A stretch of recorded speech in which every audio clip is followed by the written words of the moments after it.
இன்னைக்கு என்ன பண்ண போறீங்க? அடுத்து பிரிஞ்சால் ஃப்ரை.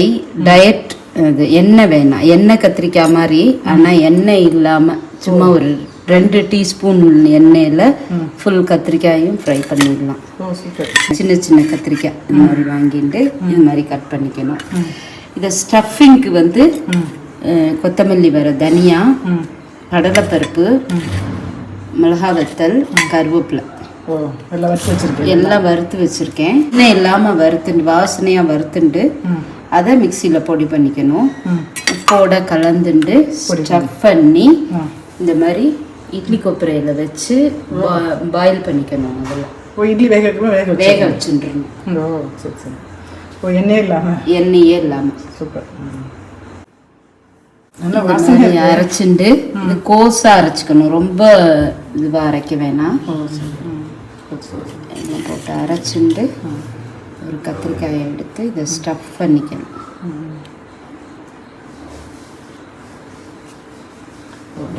உப்பு கலந்துண்டு ஸ்டஃப் பண்ணி இந்த மாதிரி வச்சுருக்கேன். இட்லி வேக வைக்கிற மாதிரி. ஆமாம்.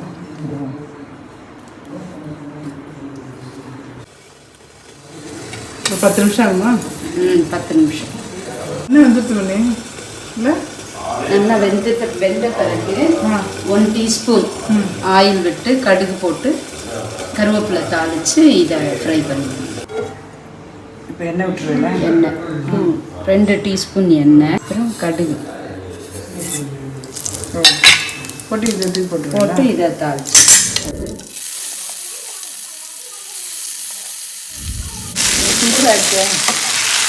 இந்த மாதிரி கொஞ்சம் 2 டீஸ்பூன் ஆயில் போட்டால் ஃப்ரை பண்ணால் எண்ணெய் கத்திரிக்காய் மாதிரி இருக்கும்.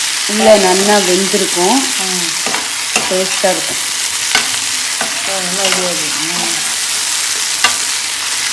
கடுகு மட்டும் போட்டிங்கன்னா மேலே கருவேப்பிலை கொத்தணும்.